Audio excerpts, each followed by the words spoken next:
Olá, eu sou Maíra Poubel, professora de História, e a gente vai ver agora um explicador virtual sobre a Guerra do Golfo. A Guerra do Golfo é um conflito armado, por isso guerra, que começou em agosto de 1990, quando as tropas iraquianas invadem o Kuwait.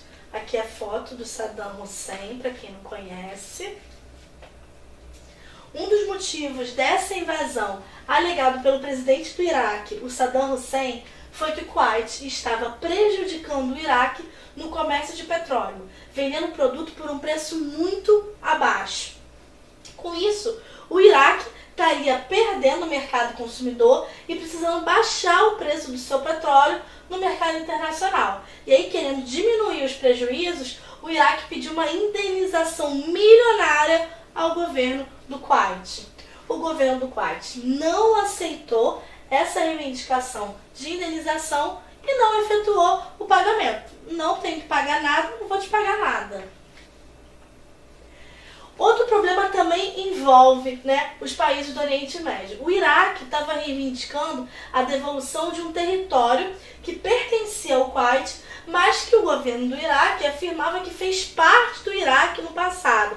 Então, um pedaço que era do Kuwait, e que o Iraque, além de querer que ele pagasse dinheiro pelo petróleo pago mais barato, também queria uma parte do território.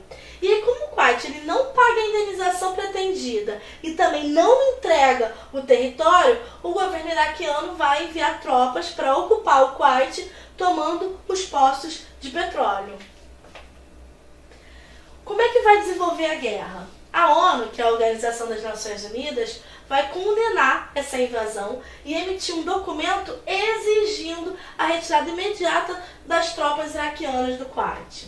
Só que, ao mesmo tempo, os Estados Unidos deslocam tropas e aviões para a Arábia Saudita, preparando para uma ação militar. Então, os Estados Unidos influenciam também. Como o Iraque não vai retirar o seu exército do Kuwait, a ONU autorização a invasão militar do Iraque por um grupo de países. E aí vem Inglaterra, França, Egito, Síria, Arábia Saudita, que é liderado pelos Estados Unidos. O ataque ao Iraque teve início em janeiro de 91 e durou aproximadamente um mês e meio. Fim da guerra. O que acontece?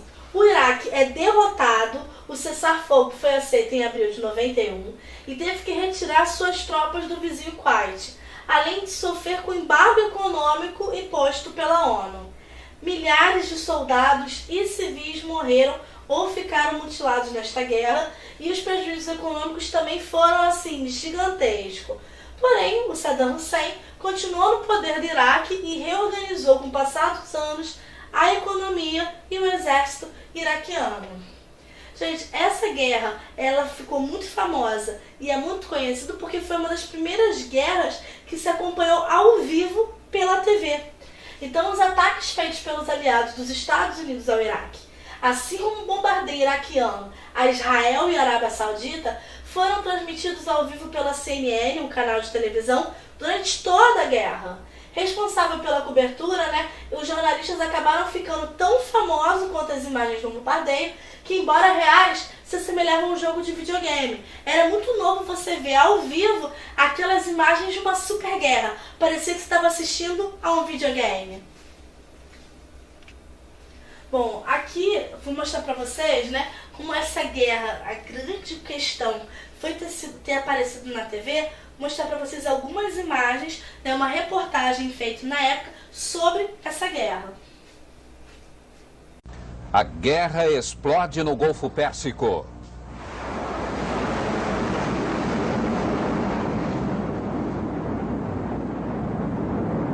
A aviação aliada despeja uma chuva de bombas no Iraque na maior ofensiva aérea de todos os tempos. O Iraque transforma uma refinaria de petróleo da Arábia Saudita numa imensa fogueira no deserto. Os Estados Unidos exigem a rendição imediata de Saddam Hussein. O homem forte do Iraque chama o presidente dos Estados Unidos de demônio. Saddam Hussein desafia George Bush e promete confronto militar. Um novo ataque aéreo começou há poucos minutos. Os aviões aliados avançam sobre o Kuwait ocupado. Os pilotos aliados já comemoram o sucesso do primeiro ataque contra o Iraque. Nossos repórteres nos Estados Unidos, na Europa e na fronteira da guerra dão as últimas notícias das batalhas no Golfo. O Jornal Nacional começa agora. As forças aliadas lideradas pelos Estados Unidos atacam há 23 horas o Iraque e o Kuwait ocupado. As bases dos mísseis iraquianos que poderiam atingir Israel foram arrasadas. Até agora, o único grande alvo aliado atingido foi uma refinaria de petróleo da Arábia Saudita. O Iraque diz que abateu 55 aviões. Os aliados reconhecem que perderam 3 aviões. O presidente George Bush disse que ainda é cedo para cantar vitória e exige que Saddam Hussein se renda e retire suas tropas do Kuwait. O mundo inteiro ficou sabendo do início da guerra pela televisão e acompanhou os primeiros sons da batalha pelo telefone.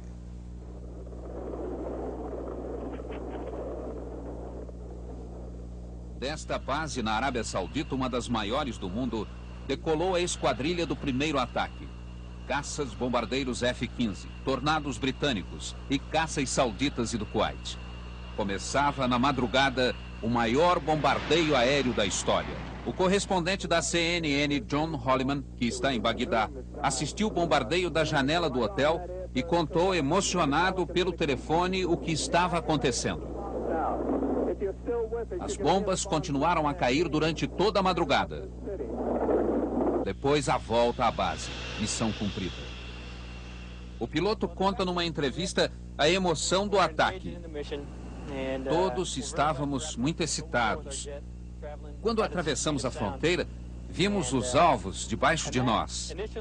Meu Deus, era exatamente como no cinema. O fogo da artilharia, os caças no céu. De repente, começamos a bombardear. Tudo ficou muito mais real. Nossos alvos eram precisos. Foi uma mistura de emoções, excitação, apreensão e um pouco de medo. Durante o dia, o segundo ataque. E na volta à base, num clima de euforia, o recado no míssil. Para Saddam, com amor. A ordem do ataque a Bagdá chegou à base aérea na Arábia Saudita pelo fax escrita em código secreto. Faltavam poucos minutos para as 3 horas da manhã no Iraque. Começava a Operação Tempestade no deserto. Voando alto para evitar os canhões antiaéreos do Iraque, os aviões americanos e dos aliados iniciaram um ataque.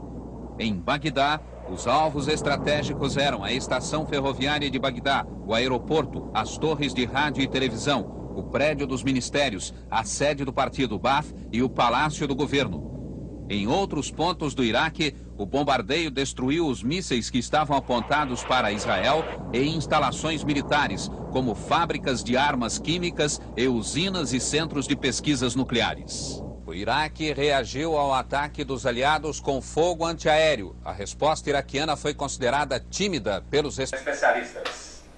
Então, vocês veem que assim, essa questão das bombas, de você conseguir através da televisão mostrar todo o deslocamento, todos os movimentos de uma guerra, foi considerado uma coisa diferente que despertou muita atenção. Vamos ficando por aqui.